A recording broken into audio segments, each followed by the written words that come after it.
¿Qué tal, amigas y amigos? Muy buenas tardes, sean todas y todos muy bienvenidos. Estamos contentísimos hoy día, muy felices, la verdad, de poder estar en un nuevo capítulo. Hoy día ya estamos en el quinto capítulo. Wow.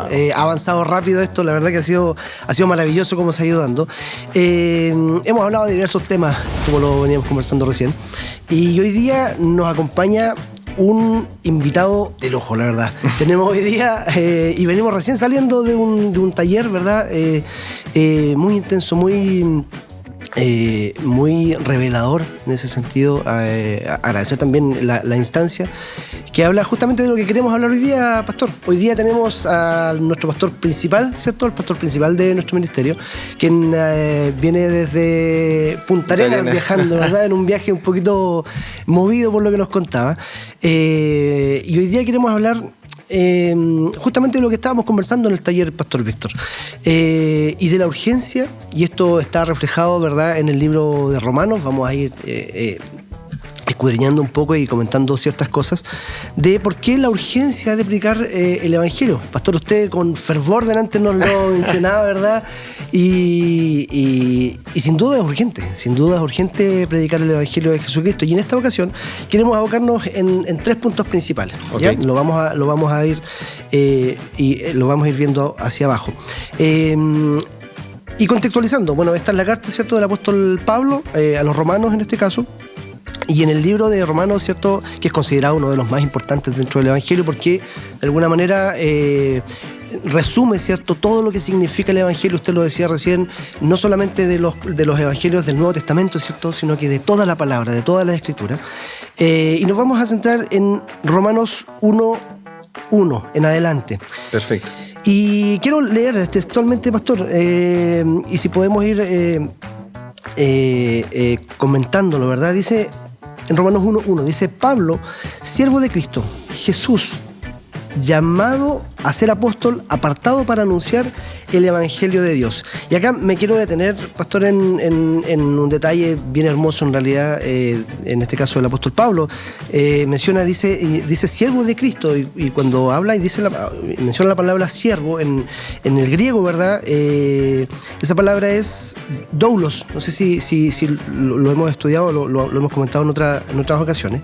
Y ese doulos significa siervo, ¿verdad? Pero un siervo por voluntad propia. Alguien que, y de hecho en Deuteronomio lo vuelve a mencionar, dice alguien que se hace esclavo por amor o por voluntad propia. Y eso es hermoso en realidad, porque el apóstol Pablo, por voluntad propia, y de hecho el mismo versículo dice, si él te quiere, no te dejará, porque te ama a ti y a tu casa, y porque le va bien contigo, dice el verso. Y es hermoso como el apóstol Pablo se hace siervo, ¿verdad?, por voluntad propia. Dice más adelante, dice que por medio de sus profetas ya había prometido en las Sagradas Escrituras. Este Evangelio habla de su hijo, que según la naturaleza humana era descendiente de David. Y me quiero detener ahí porque, como le decía, pastor, queremos centrarnos en tres preguntas puntuales. Perfecto. Y la primera es, ¿por qué es importante, verdad? ¿Por qué es importante predicar el Evangelio? Y dice, porque no me avergüenzo, lo dice en el verso 16, porque es poder de Dios.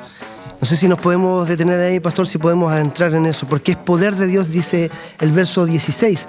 Y si lo podemos leer rápidamente, dice: a la verdad no me avergüenzo del Evangelio, pues es poder de Dios para la salvación de todos los que creen, de los judíos primeramente, pero también de los gentiles.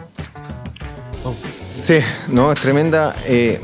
Como el apóstol Pablo inicialmente, ¿cierto?, hace un resumen del Evangelio, lo que tú señalaste al principio, los primeros versos de Romanos, y aquí ya comienza él a desglosar una primera parte, y él está señalando, dice: no me avergüenzo del poder del Evangelio.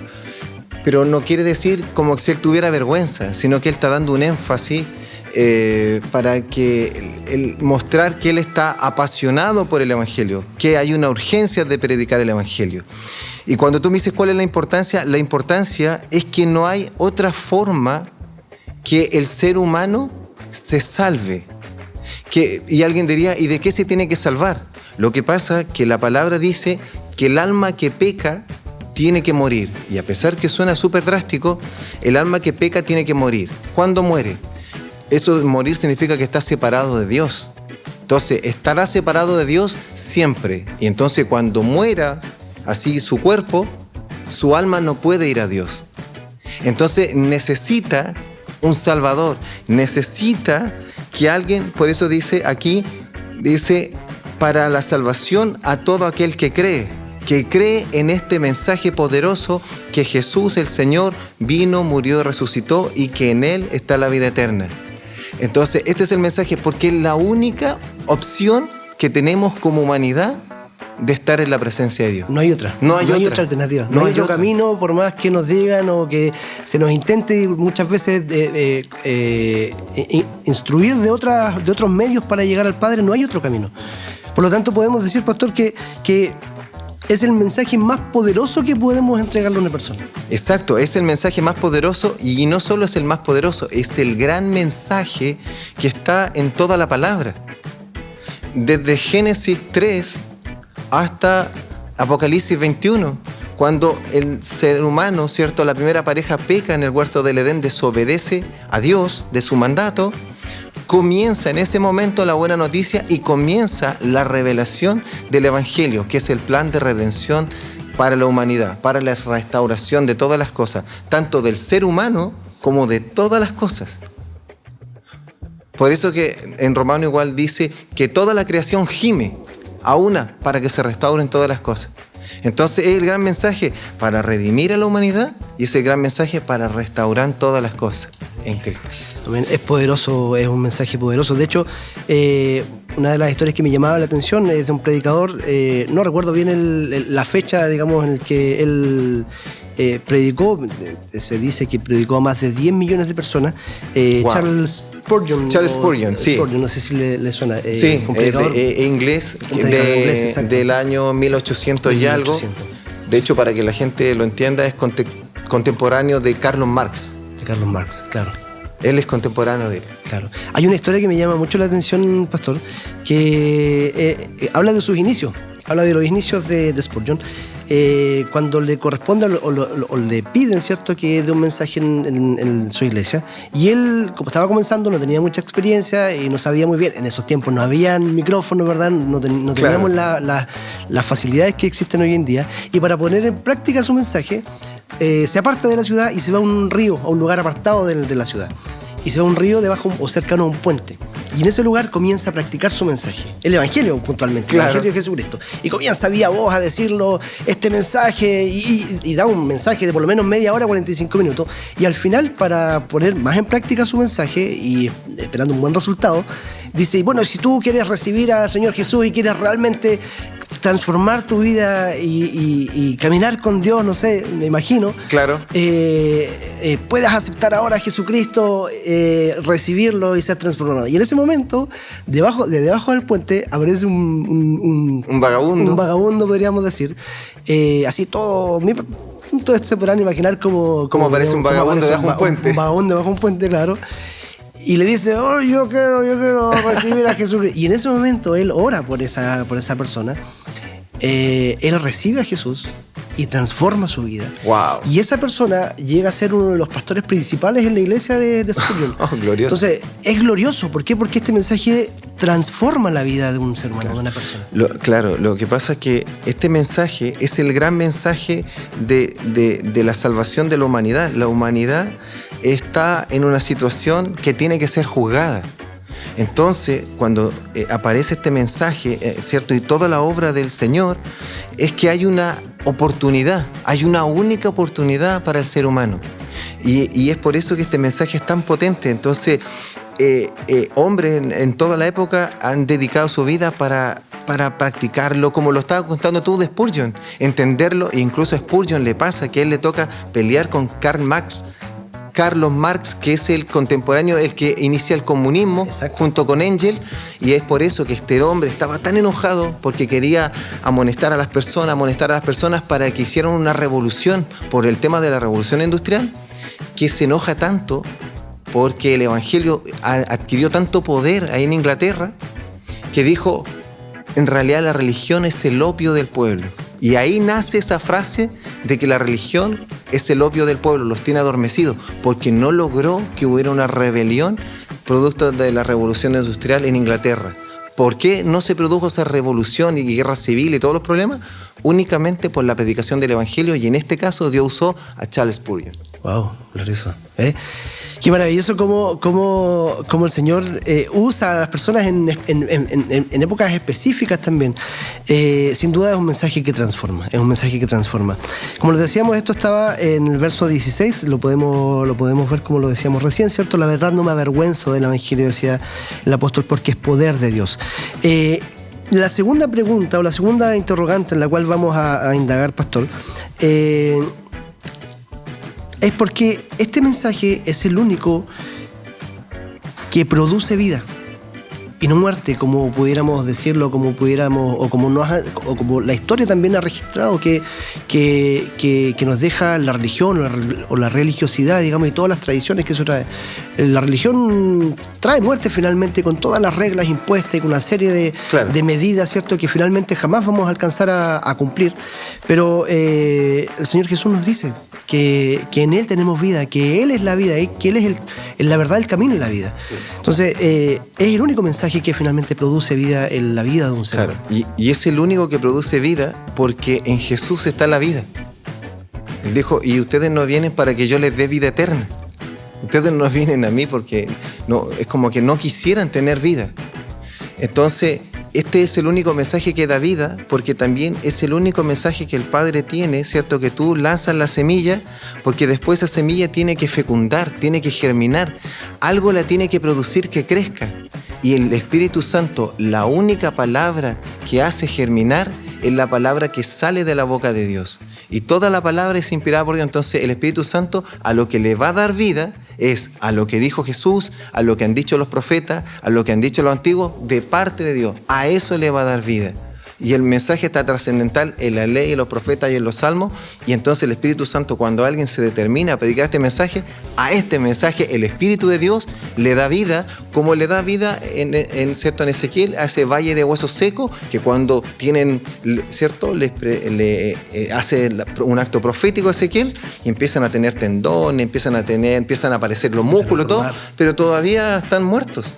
Entonces viene el Espíritu Santo, Él les da vida. Este es el único mensaje que el Espíritu de Dios le va a dar vida. Qué glorioso. Amén. El mensaje que está en la palabra, por si acaso toda la palabra. Sí. A toda la palabra le da vida. Y este mensaje es el que produce vida eterna. Bueno, la verdad que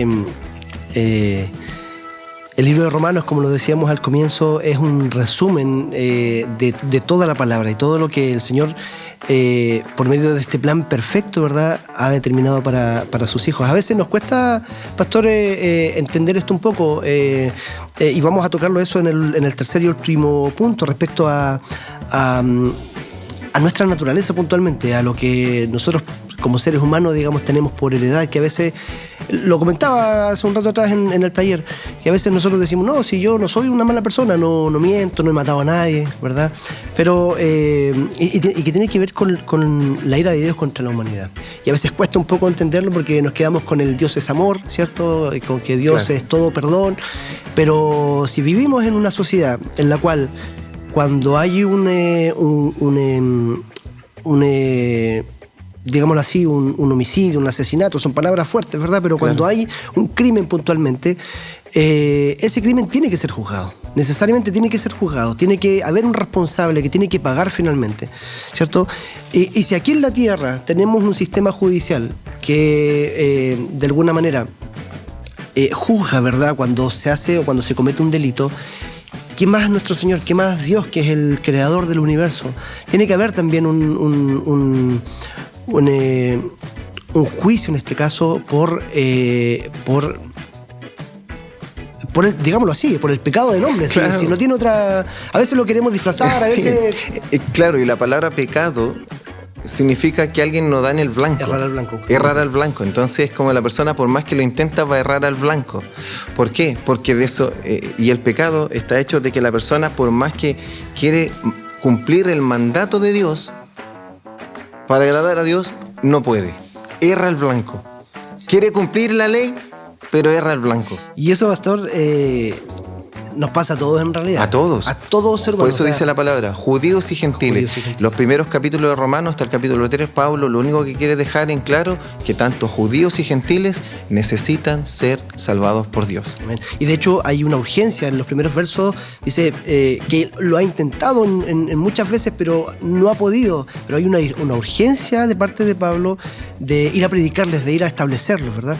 Entonces, bueno, ahí ya entramos en el tercer y último punto, ¿verdad? Lo que decíamos recién, esta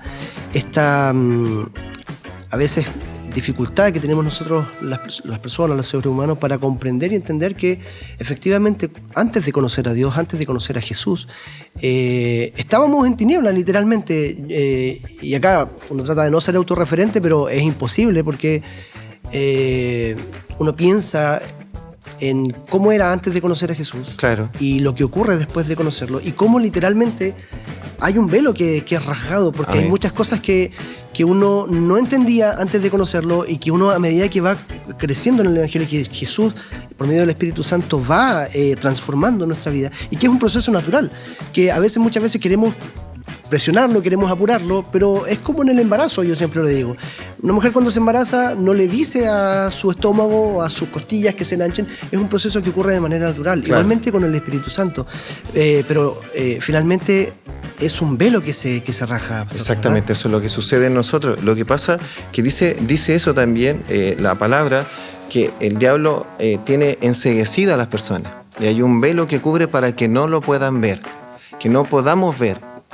Y si sobrenaturalmente ese velo no cae, no podemos ver, ¿cierto?, las maravillas del reino de Dios.